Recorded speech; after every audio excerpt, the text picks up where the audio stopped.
from start to finish. Navigation through your website and the logic or structure that you might apply to that.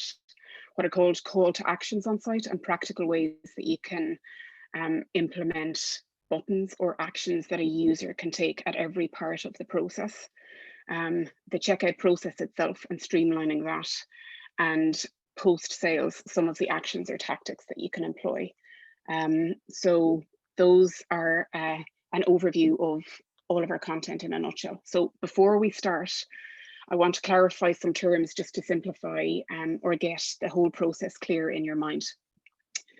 Sometimes people can confuse things like design versus UI, which is user interface, versus user experience. So I'm sure as creatives you're well aware, but graphic design is the art of deciding how things should look. And obviously that will reach every facet of your brand and your aesthetic. So it will be implemented online and offline. User interface then relates specifically to the digital space. So it's where users see and perceive information. And for the purposes of today's webinar, we're talking on-site. So things like buttons or interactive menus, etc. And again, graphic design principles will apply to user interface, and both of those then will also be covered in this overall term where we call UX or user experience. And that's an all-encompassing term. It's the experience of a user as they interact with the product or service to achieve a particular goal. Okay, so we'll be focusing in general on user experience, but we will include other aspects of the process, such as UI and graphic design. So in picture format, when we talk about design versus user experience, there are lots of images that are available to illustrate, but this one I think you'll find is very clear. You can have a lovely plan or a design where you intend your users to use or interact with your design. And when it comes to the actual practicalities, you might find the experience is very different. So I think this illustrates the difference between design and experience quite well. And this also is an issue then when we're developing our online spaces and what might be happening or how our user might be interacting in that space. So to define user experience, its focus is to have a deep understanding of our users, what they need, what they value, their abilities, and also their limitations. So best practices would promote improving as much as possible the quality of a user's interaction.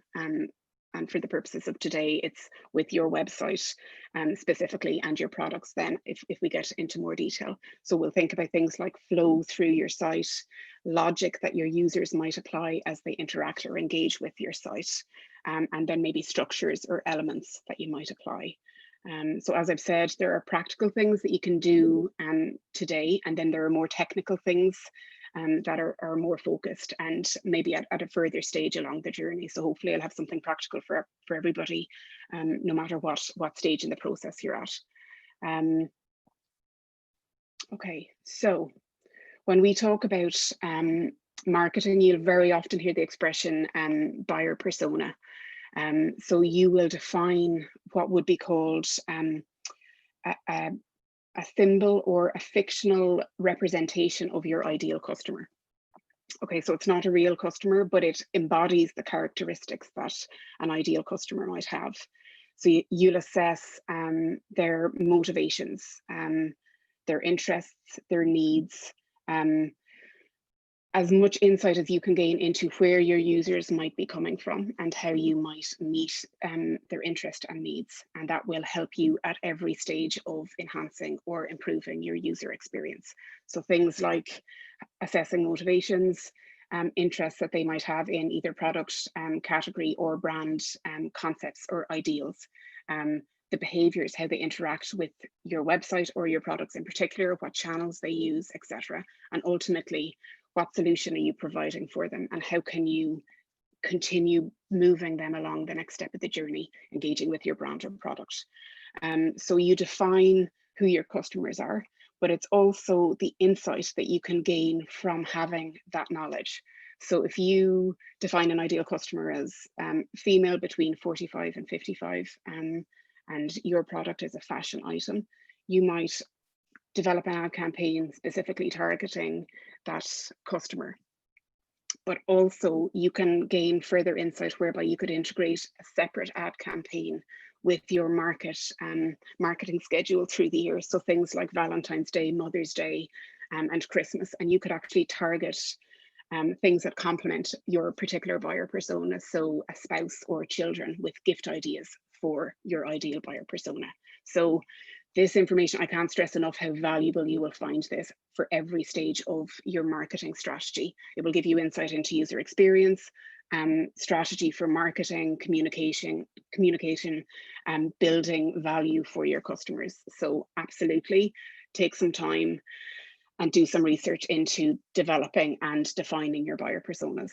It should be wholly based on research, both qualitative and quantitative research, competitor analysis, market research, etc. So take the time to do that. But if you don't have the budget to do that, actually take a look at your existing customer base and mine your information for those customers. So if you look at things like, why do they currently buy from you? What questions do they ask? Their behaviors, like, do they approach your products in store, at events, from your social media, or through direct message? How do they access information from you? How do they engage with you? And then actually, what kind of questions do they ask? And catalog that information. That will give you insight into content, how you present content of value for people, how you'd actually market or reach those people as well.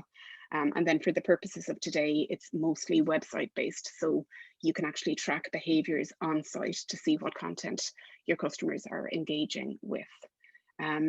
All of the activity or the information that you seek should be customer centered. And when that is your focus, it will have the impact of improving your customer experience in an overarching way. But absolutely, it is worth your time to take the time to explore and define this information and gather your insights.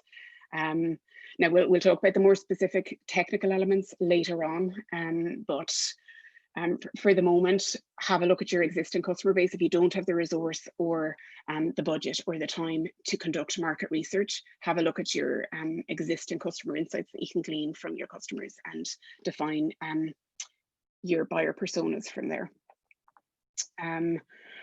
Ideally, what we're doing all of the time is building customer engagement. So it's about building that relationship with your customers and encouraging them onto the next stage of the customer journey. So at the start, it's awareness. You'll move them through to interest or consideration, through to purchase, and then actually post-purchase through retention and advocacy. So we're always working to boost or promote customer engagement. So understanding your audience is central to building strong user experience for them. A definition for your customer engagement, you might consider repeated interactions that strengthen the emotional, psychological, or physical investment a customer has with your brand. So we make decisions from an emotional space, and very often it's a personal relationship or connection I feel with a brand that will drive me to go back and browse their products or complete a purchase. You know, it just drives, it maintains what's called top of mind awareness. So this is what we want to do as we build and develop our user experience. We're engaging our customers and offering them value at every stage or step of the journey. So as I mentioned, this customer roadmap represents every phase. For the first two webinars, I focused mostly on stages 1, 2, and 3. So you have your awareness, where you're communicating with your audience, you're reminding them that you exist, you're driving awareness. And then as they step through awareness, you want to step on to your consideration or your interest, and you'll engage and maintain. Your mission is to engage your customers at that stage, and then complete the purchase is the ideal, but also that those customers, you've already captured them. So you want to work towards retaining them, building or enhancing that relationship, so that ultimately your goal is to make them brand advocates, that they relate and identify with your brand, and actually through word of mouth, they'll promote you to their friends and family and across social channels, etc. So the easiest people that you can sell to are existing customers that you might have. So you want to capitalize on that information, those people, and continue to offer them content of value so that they will return for repeat business. But ideally, it's to improve your relationship with your customers at every stage of the journey. Now, as we think about marketing, and this is also funny and true, but if you talk to people the way advertising speaks to people, they punch you in the face. So when we think about marketing, very often we think immediately of what's called interruption marketing, and it's what we're used to, represented here by my well-drawn sledgehammer. But you also have this principle of permission marketing that's a little more recent.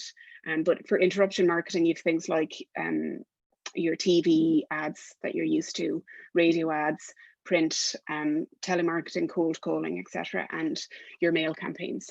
But essentially speaking, they interrupt the user in what they're doing, what they're actively engaged with, to present them with ads. And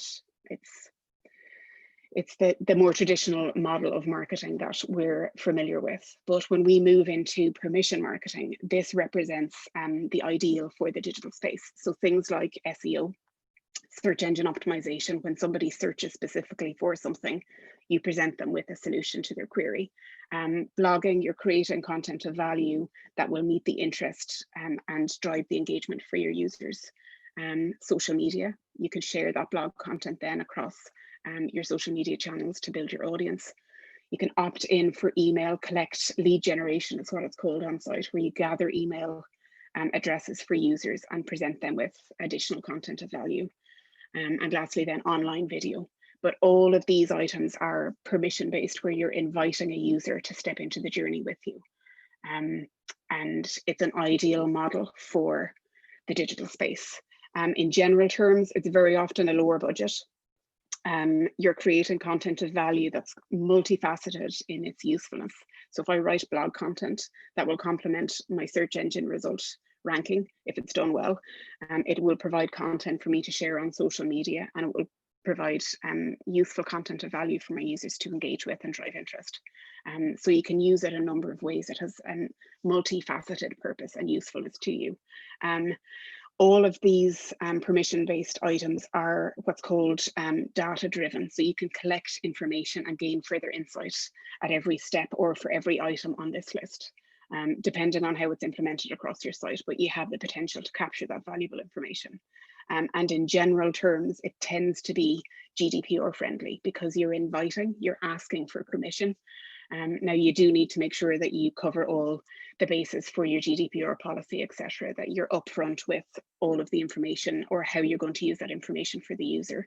But in general terms, it is GDPR friendly. But more importantly than anything else, these marketing tactics offer a more satisfying user experience for your customers because you're inviting them to engage with you. And ultimately speaking, that's your ideal goal would be more permission-based marketing as opposed to interruption for the digital space. So this guy, Seth Godin, literally wrote the book on permission marketing. He's quite famous in marketing circles. But he says that permission marketing turns strangers into friends and friends into loyal customers. It's not about entertainment, it's about educating or bringing your customer along a journey. And he calls it curriculum-based marketing, but ultimately you're inviting them on to the next stage of the journey.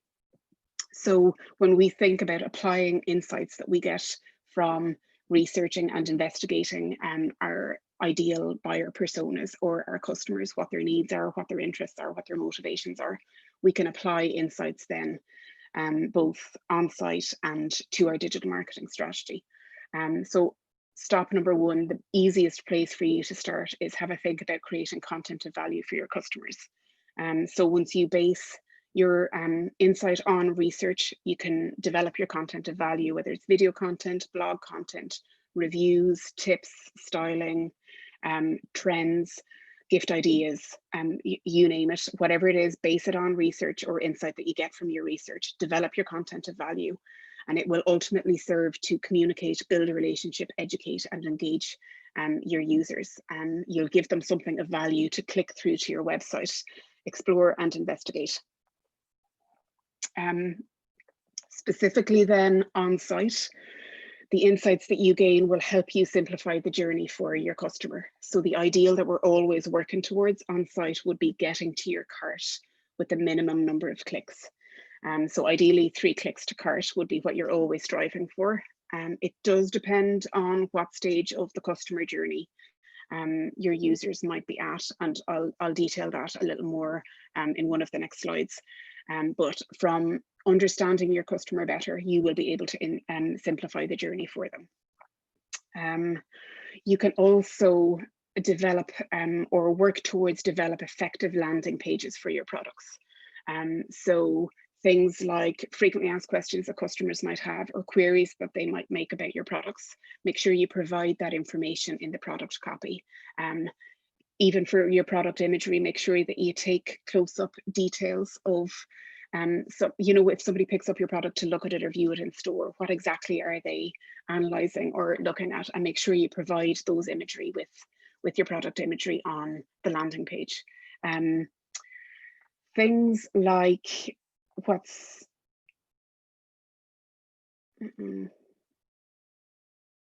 sorry, now my slideshow is frozen.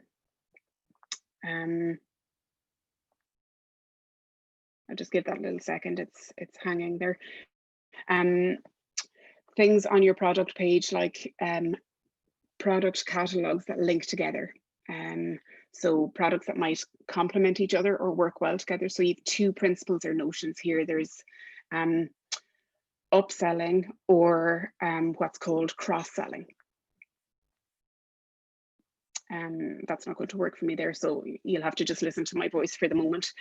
Upselling is not a term actually that I really appreciate, but it would be if I view a particular product item and I'm looking at that, you might offer, if that's a part of a larger item like a gift package or a gift box or a hamper, you might say you might also be interested in this. So that would be upgrading the sale or the conversion for your user. And another item then that you might use there would be what's called cross-selling. So a product that might complement another product. So something like if I'm buying, the example I have in my graphic that won't load for me is a mobile phone, I might also cross-sell for a pair of headphones for a particular user or customer. So think about ways that you can link your product catalog, link the products with each other so that you can maximize the solution, if you like, for your customer. You're offering them value and inviting them to explore further. So developing content of value, simplifying the customer journey, and enhancing or expanding on your current product catalog, linking products and building relationships for what might complement each other. If it was a pair of earrings, you might complement it with a necklace, etc. So think about ways that you can link or continue to solve the problem for your customers as they use your site. And then the last point on that slide then relates to call to actions on your site. And a call to action is an invitation to take the next step on the journey. And we're going to get into that in more detail if my slideshow will work. Just bear with me for a second. I'll see if I can.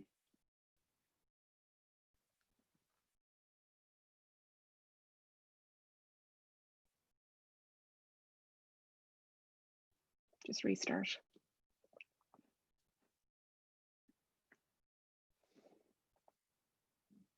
Apologies now.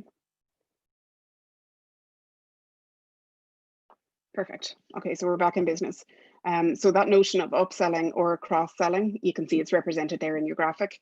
Your upselling allows you to upgrade. So if I'm looking at textile throw and it's part of a larger gift product, you might offer that as an alternative or more like this, or you might also be interested in.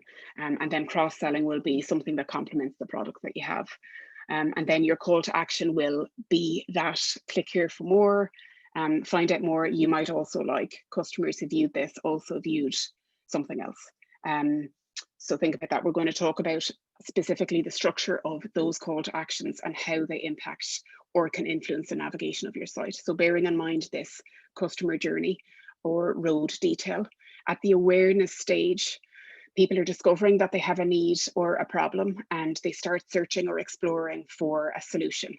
So they're looking or investigating at this point, and you need to provide them with information that's relevant to their needs. It could be as simple as a blog post online detailing trends or gift ideas this holiday season, whatever you like. But when they click through from social media to read that blog post, at the end of the post, you want to meet them with an invitation to take the next step. So a call to action is what we'd call that. Things like learn more or click here, find out more, discover more, watch now, etc. So those are always very invitational to take the next step. At the interest or consideration stage, then this is where your customers, they've researched, they've an awareness of what's available, and your mission here then is to maintain the engagement. So meet them with extra additional information. So you might also consider or click here for more like this, shop now, add to cart. So that takes it the next stage of the action that they can take on your site. So you might also like, etc. And then for your decision or purchase stage, you just get into the action at that point, add to cart, buy now. And we'll talk about structure and layout of that on your site. For the retention stage, then we're talking about following up with your customers post sales. So things like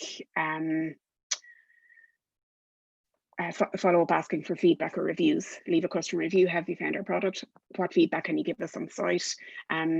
Click here for promo code for 10% off your next purchase. So you're inviting them to come back into the journey with you.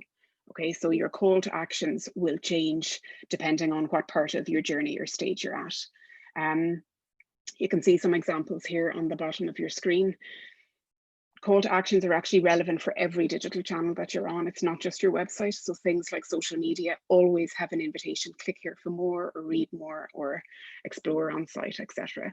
Same with your emails, direct messages, and then definitely your website. So at every stage of your journey or path through the website, your call to action buttons are telling the customer what to do, where to go, and what action that they can take for the next step.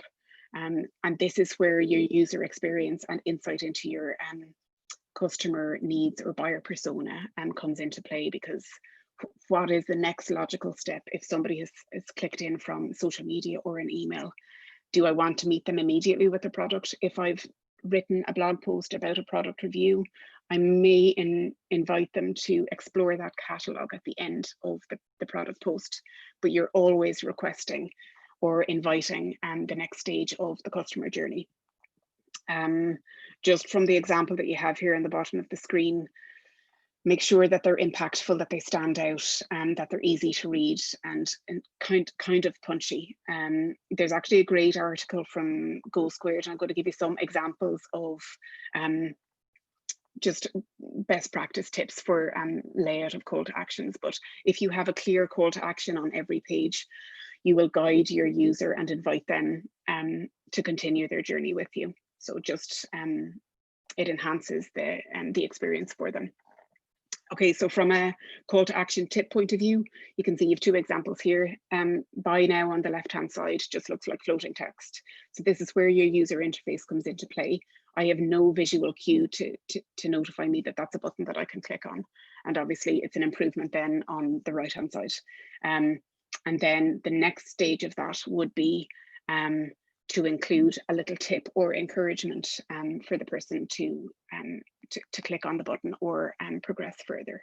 So you want to make sure that you've got strong color, a good contrast, clear font, you know, sans serif text, and then ultimately combine it with a header that will promote or encourage the next step that you take. So here it's a 30-day money-back guarantee. It could be free shipping on orders over €100. So give some little extra bit of information to enhance or encourage the customer to take the next step. If you have an online shop, best practice would say make sure that you have multiple call to actions, particularly for your product pages. So one directly under the product name and one in either the top right-hand side corner or bottom right-hand side. So immediately when a customer lands on the page, they know exactly where to go to take action. And I have a couple of examples here. This is Salesforce. So you can see that the copy on both of those call to actions changes slightly. So start your free trial, and then you've your little header there giving a little more information to encourage, and then try for free up in your right-hand corner.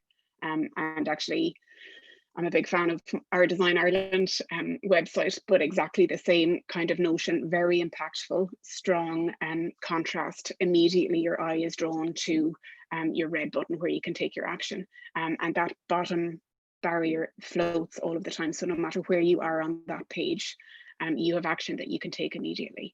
So make sure multiple call to actions on your product pages, and both of them need to be above the fold, is what they say. So that's from newspaper terminology. So you want, as soon as you land on that page, that you have multiple options to progress or take an action. So once you understand where your customer is coming from, take a look at the potential flow through your site, and particularly the call to actions that you can use for as they progress through each stage of your journey, and just implement or change strong call to action principles on site. Always be testing is something that people would recommend. So for this, you're getting a little bit further down the user experience journey. So initially, those elements that I've covered before now are things that you can action immediately straight away. When we start here, we're getting a little further down the process. So you could consider things like usability testing. Now there are digital tools that you can use, and I'll highlight those just in the summary at the end.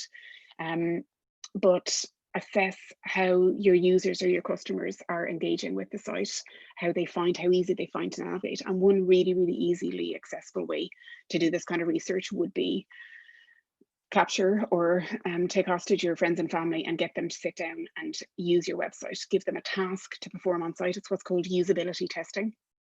If they fit your target demographic, more is the better, but give them something like search for a birthday gift on the website between 50 and 100 euros. So give them a very general task to perform, and then have them navigate through the site and speak out loud their thoughts as they interact or continue with the journey.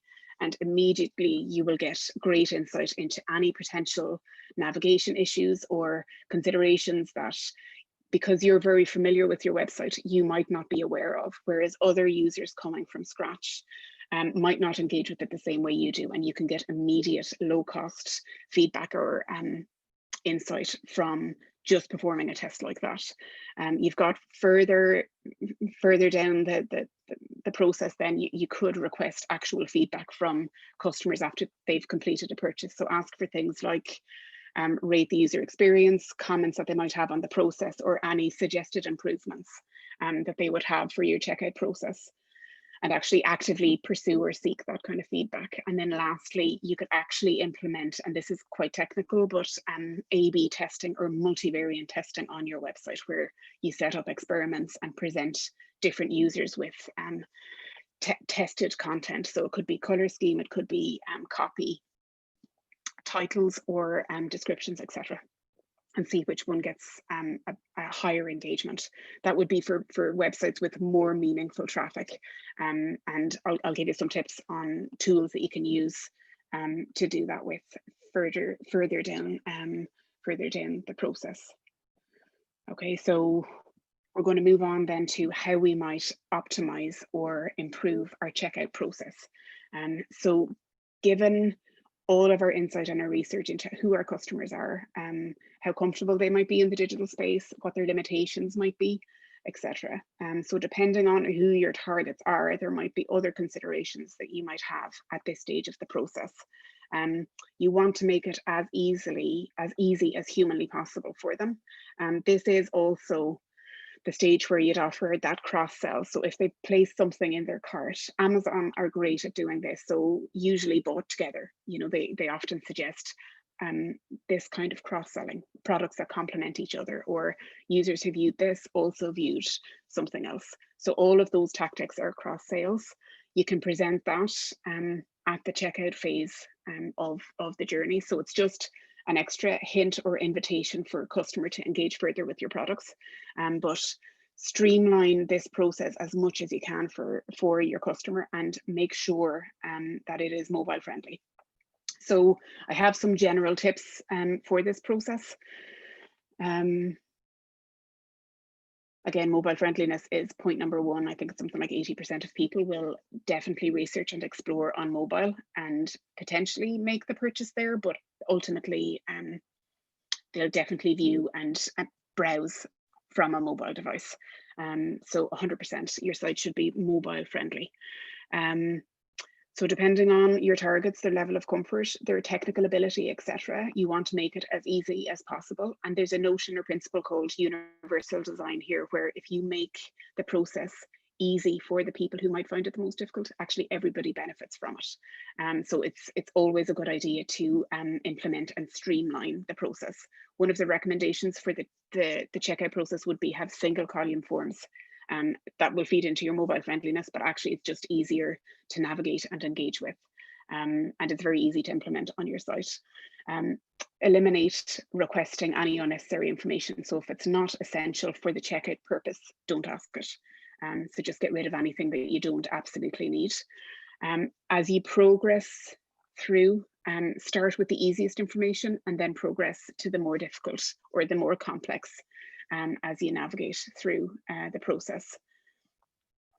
You might also take full advantage of things like summary boxes, and that's like the little question mark in the circle that is often available on form fields, and you should absolutely take full advantage of that to explain or allay any fears or concerns that users might have for the information that you're trying to collect.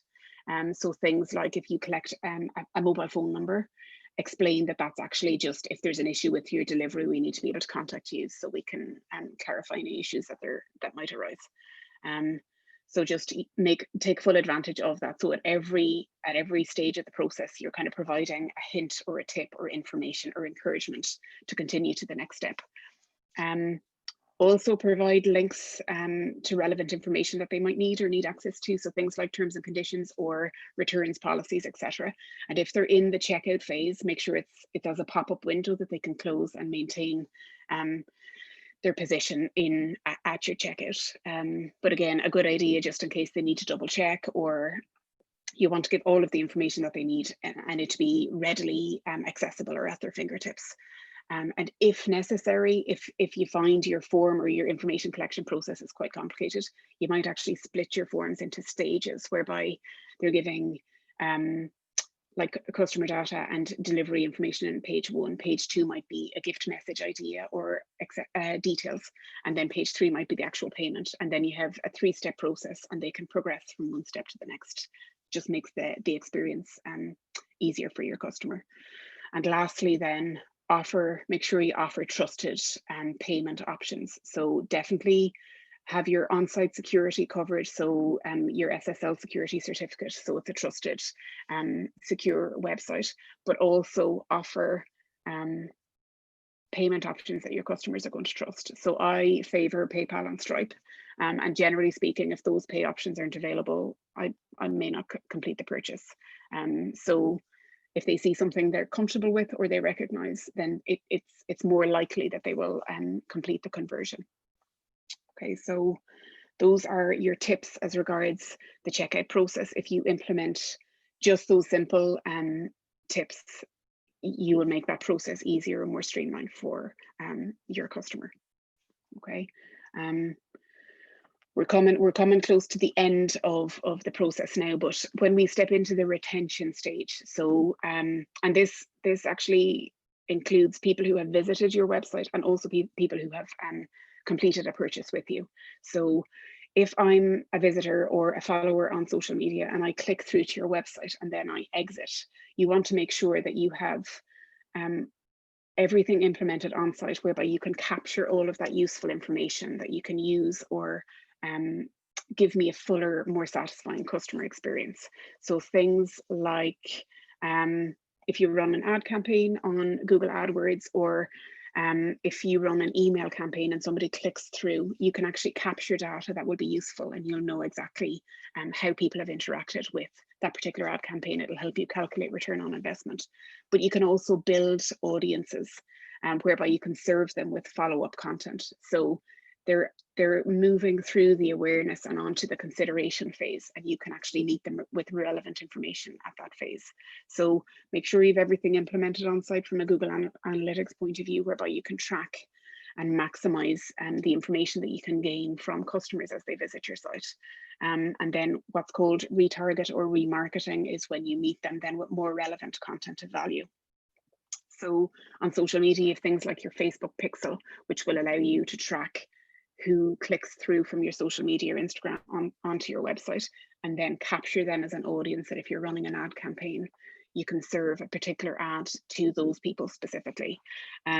Google AdWords, I don't know if that's part of your strategy, but it also allows you to implement similar tactics. So you can retarget on your social media, meet those users exactly where they're at. You can retarget with email campaigns. If you develop an email campaign and somebody clicks through, you can actually capture that information and again serve them with Google Ads from analytics as they capture the data on site, and then actually from additional targeting. If that's part of your strategy, you can also choose to use the Google Display Network, whereby they have a setup and those ads are served to customers as they browse on other sites. It's a little further down the strategy kind of pathway, if you like, but very, very effective marketing tool. Not everybody's comfortable with it. Some people find it kind of creepy when ads follow them around the internet, but it works from a marketing point of view. It's a very effective tactic to use.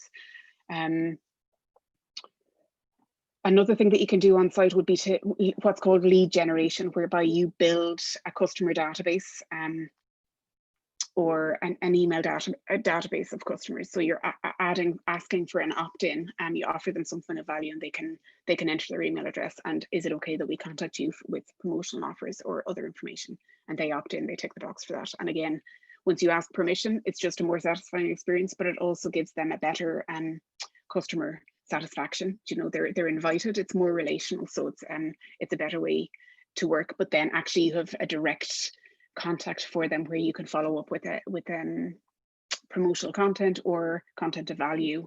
If you're running or leading up to a product release, etc., you can give them, you know, a heads up or insight first, release it to, you know, a loyal kind of following or customer database, and then release it in general. So you give them a little insight in advance. So ways that you implement or target your website visitors, you can track with Google Analytics using cookies. So basically, cookies, a little piece of code, it's stored on your computer, and they will be tracked by that cookie, and that's how you serve additional ad content to them, whether it's different ads across the Google Display Network, if you choose to use that as your tactic. Again, the lead generation would be asking or inviting them to join your email database. You could give them, as I've said, promotional high value content and follow up with them through email, and then you can actually assess how they interact with that. So you're focusing on opens, click-throughs, engagement with that kind of content. Email marketing is very, very effective because you're asking permission initially, and then you're directly communicating with them. You need to be generating content of value. And also you need to be very careful about your subject line. So how you actually phrase or structure your subject line and your email. There's a lot of research and insight required for best practice to implement best practice on that level. But it means that you have a high value database of users that you can contact and promote your content and raise awareness and offer value to. So it's a really effective way to market to your targets. And then social analytics, as I said, will allow you to capture audiences and then retarget specifically to those people. But from an increasing sales point of view, the last point that I want to cover is this idea or concept of what's called social proof. So as humans, we are social creatures, and we're very influenced if we see that other people have purchased or liked a product. So if I'm considering any kind of item that is available online, the first place I will go to is Amazon, and I'll have a look at the product reviews. So I'll review or read what other people might have said about the product. How do they find it? And generally I'll go to the 3-star reviews, because I don't think they're the like product evangelists. I think they're the kind of sober-minded, even-keeled people. And I'll get just an average of star rating. I'll get a general sense of whether people recommend or any issues that people may have flagged with a particular product. So you want to implement product reviews as much as you possibly can on your website. And again, that's a very actionable thing that you can do. Follow up with people who have purchased an item and maybe give them an incentive to leave a review. So 10% off your next purchase, or would you like to review or rate the product? So you're inviting them to engage further.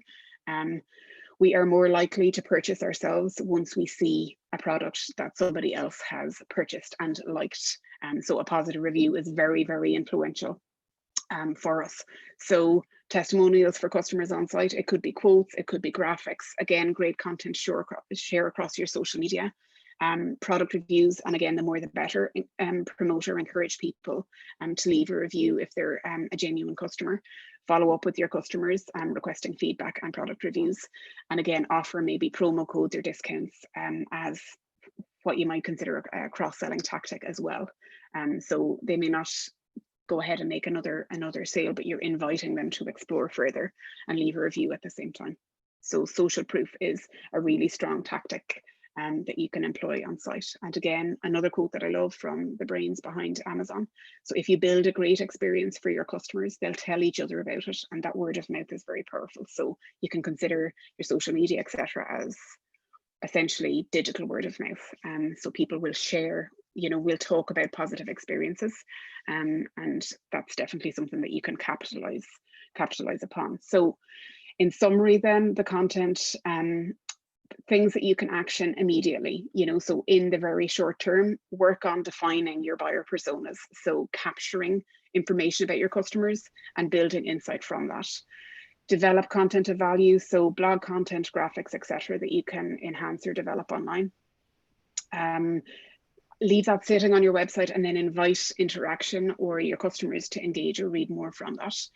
Review your product catalogs and think about ways that you can either upsell or cross-sell, but ultimately link your products that relate to each other and offer your user or your visitor to your website a more engaging or satisfying customer experience.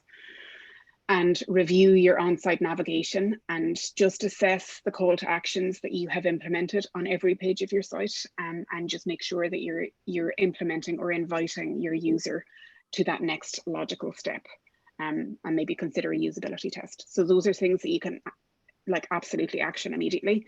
On the more technical or further along the stage of the journey, you might think about implementing A/B testing or multivariate testing, so user flow, functionality, interaction, and tracking or managing that in a more purposeful way. You can do that via Google Tag Manager or Google Analytics on site. So you can actually set up links and test how your customer might engage or navigate or view your site.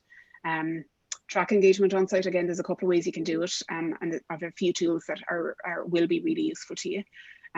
Develop or consider developing a retargeting strategy and tactics around that. So once you capture that information, you can retarget and meet your customers' needs. And then as regards the tools that you might use, Hotjar is a really good tool if user testing isn't something you're interested in, but you want to actively have a look and see how your customers are engaging on your site. Hotjar is an online service. You can set up a free account. It will record you, install tracking code on your website, and it will record how your users navigate through your site. So you'll get a physical video and it will show you how they behave once they land. The free account will allow up to 100 recordings, and you can download those, delete them, and then you're good for another 100. So that's a really, really useful tool, and it will give you insight into where your customers go when they're viewing on site, what their mouse is doing, where they're going to navigate next. So aside from a usability test, this is absolutely something you should think about. Google Website Optimizer is also a really good option. And again, you have to have your Google Analytics set up. It integrates with your Optimise, and you can set up what are called experiments on site. So it will allow you to present different options to different customers or users. more recommended when you have a meaningful traffic through your website, whereby you can actually do A/B testing and gain valuable insight.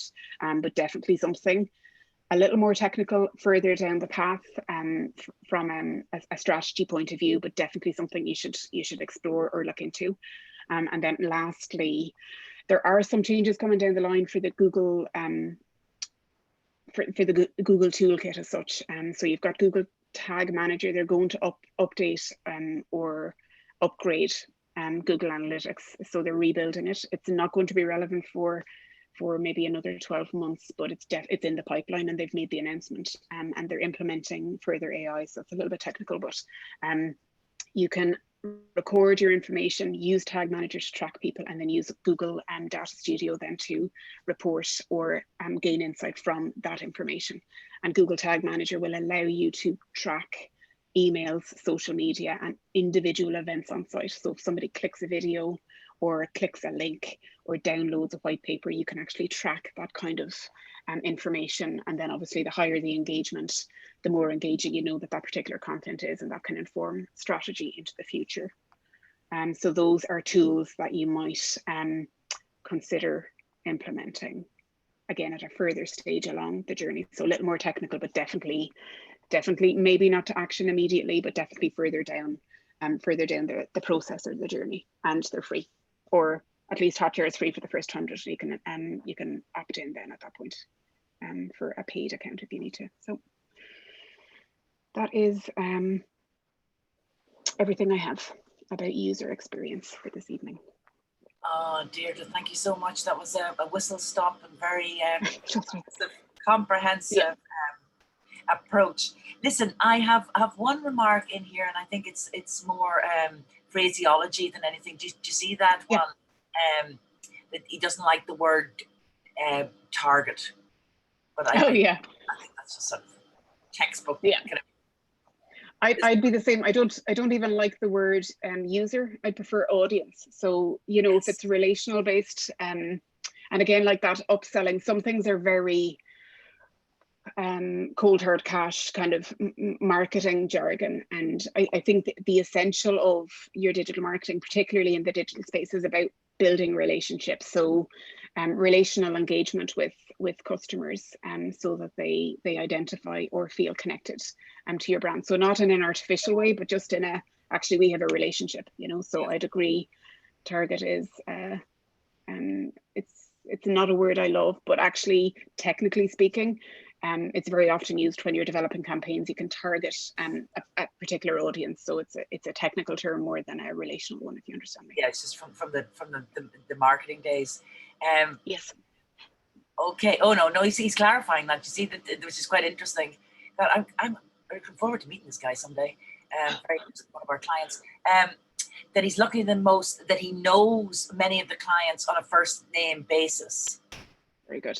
Which I mean, that puts a completely different slant on it. Yeah. And a lot of our clients would know their end customer quite well. There would be a section of our makers, particularly those who are working in the gallery arena. Yeah. They would actually know their customers really well. Yeah. You're getting a lot of praise in. Really, really excellent. Thank you very much. I've got a question here. Why PayPal and Stripe? Why? Oh, for me, I think it's just literally I've used them, so I'm familiar with them. So PayPal, very, very early days. Yeah. Like 12 to 14 years ago, I think I set up. And again, because they're the tools that they offered me at the time, particularly in business, we didn't have a payment option, a credit card machine. So we could actually, you know, where you can send your link or request payment. Yes. So actually it solved a problem. Again, I liked that they had set up their offices here, etc. You know what I mean? So there was a funny kind of link with them, but they were secure. So I wasn't really happy giving my credit card details, and I knew that they would protect it. So just early days, it was one of the first ones. But from a usability point of view, you click away from your cart to complete the transaction, and then you're back. So some people don't like it. Whereas Stripe, again, the Limerick brothers, you know, everybody loves the brains of the Irish, or that personal connection. But again, very secure, very integrated kind of user solution. So just generally speaking, they're available on every platform I go to, and it's just an option that I tend to gravitate towards. Yeah. But I mean, you would be very discerning and would have given that great thought, and the whole Irish link thing is kind of important, I think. Well, it kind of feeds in. I mean, particularly for the craft sector, people do resonate or connect with a relationship they build with people, and that could be anything, you know. Yeah. So for me, I was into technology, and this was a company that were willing to invest in Ireland, and I was going, okay, I'm down with that, you know. I was okay. So it was just nothing to do with their technology or anything. It was just literally that affinity that I had for that reason alone. So again, it's kind of case in point for the importance of building relationship or offering value or meaning for people who might be engaging with your products. Yes, and then we have again, you know, agreement here that high-end makers often know their names and of the clients at the end. You know, and he's saying that he uses PayPal and he uses bank transfers. He often knows the clients personally, which is it's a good thing. It's it's great, you know. Yeah. We can't always. It is, because it's ideal for particularly for the Irish craft and creative sector. There's definitely affinity and resonance with culture and history and quality. You know, we're quite unique in the sense that we're so tiny, and yet we have this global voice and impact, you know, like the annual greening, and, you know, countries around the world that celebrate Patrick's. So it's quite phenomenal, really, the impact we have for such a tiny people. And again, that's born out of, you know, history and oppression or challenge or whatever, you know. So we're kind of resilient, and it's definitely something that we can capitalize upon. But like history and friendliness and culture, etc., you know, these are all key elements that people will resonate with and warm towards, you know. So there's a quote that comes to mind, and it talks about it's not about what you offer, it's about the stories you tell. And I think as Irish people, we're great storytellers, and that is ideal for the digital space. Yeah, and ideal reflection of craft and design, you know, really. Yes. You know, because each, so important. You know, a little piece of you goes into what you create, and it is the culmination, I guess, of a journey, or like you said, a story. And it's important that, you know, we communicate that effectively. And even if you think about products or things that resonate with you, actually be conscious about why they do. Like you asked me about PayPal, and actually it was the security aspect and the fact that they were present in Ireland. So there were very detached relational things that attracted me towards them.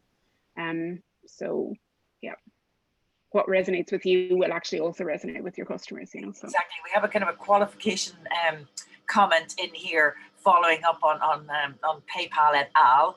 And that a lot of high-end makers would know their end customers. It comes from hardship and necessity. I don't know whether that's referring to knowing your end customer or PayPal, but I think we should leave that out there, because open to interpretation. An awful lot of collectors are very, very nice people. So I'd say it's more about the PayPal. I've got a logistical one here.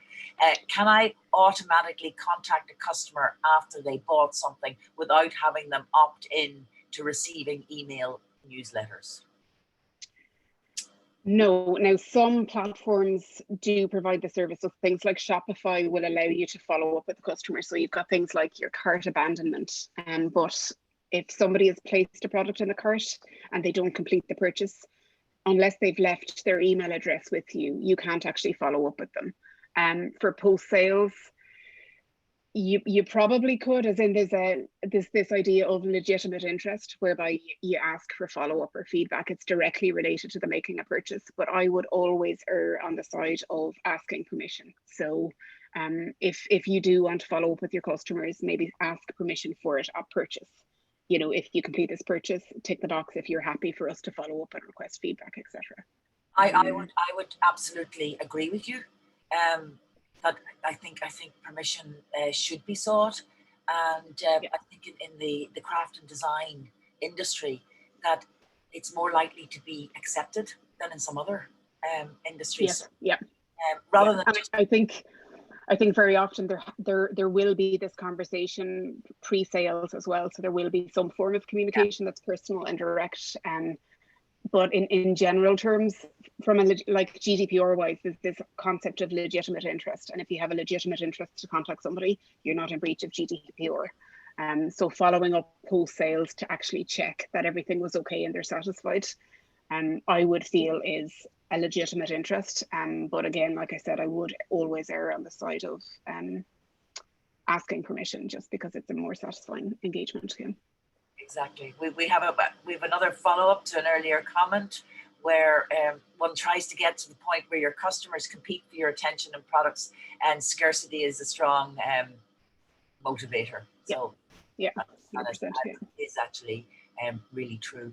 Deirdre, I'd really like to thank you for giving of your time, and I'd like to remind our audience today and all of those that you're speaking to that we're putting together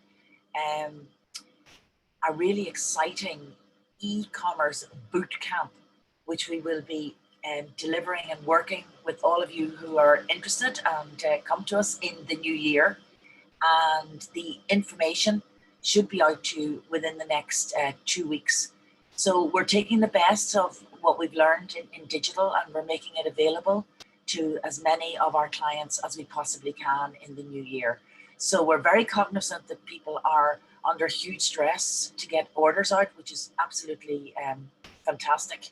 The major roadblocks that people are facing at the moment, you might find interesting, is supply lines.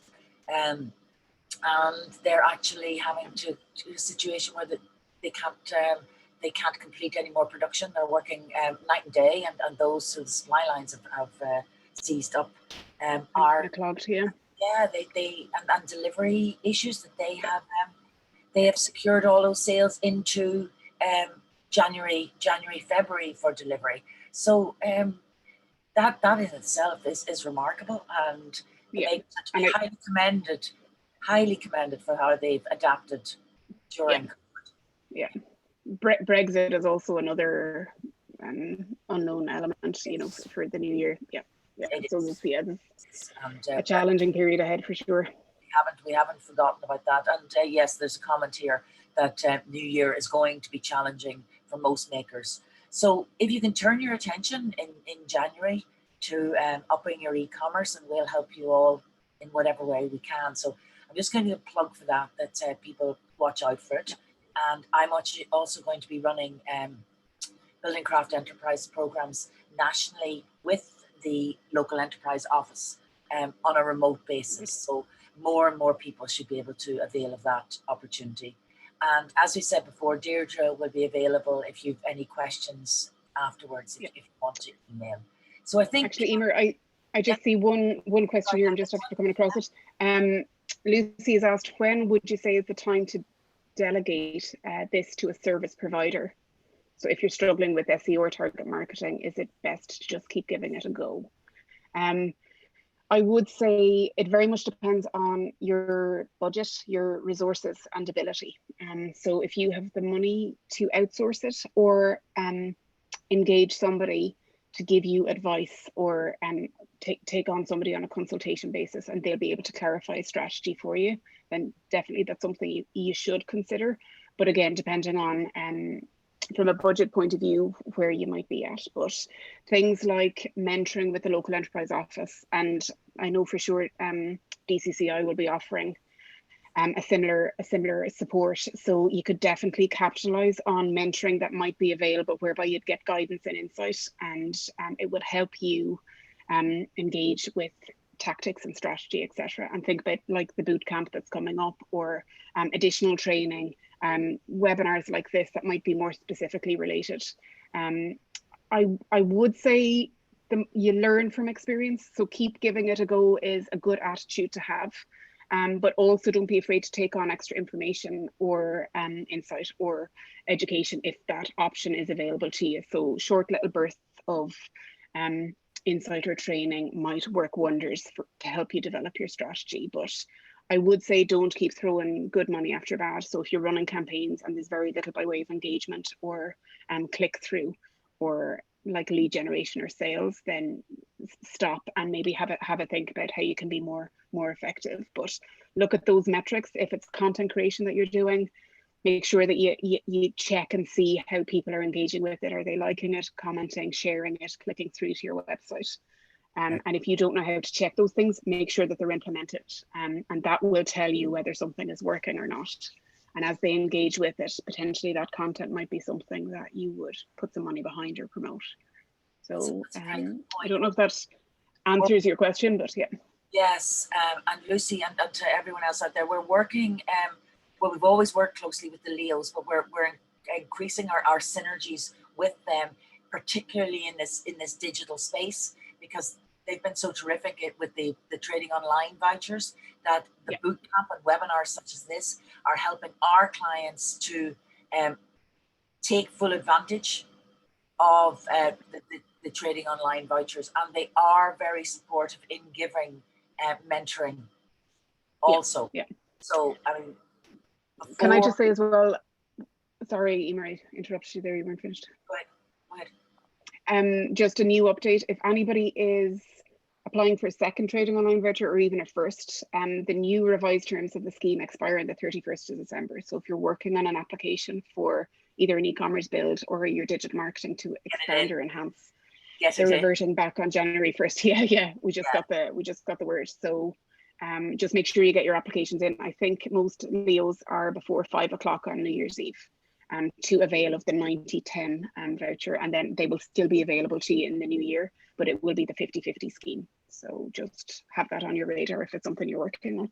Okay, that's a very useful date to know, because the last parcel post as well, I think, is the sort of the 16th of December, and most of your orders, I mean, will be shipped, and well, let's hope that you do get to put all of your feet up. A couple of days, 26th, 27th, and that'll be your day to put in your application. Complete your application. So, yeah.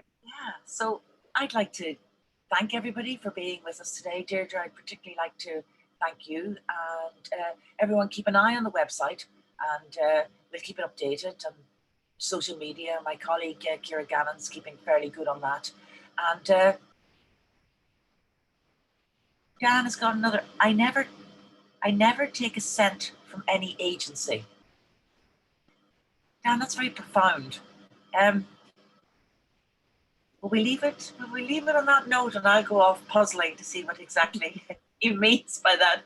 So for the rest of our audience, and Dan, who's left me puzzled, and Deirdre, thank you very much. Thank you, everyone. Thanks very much, Emer. Bye-bye.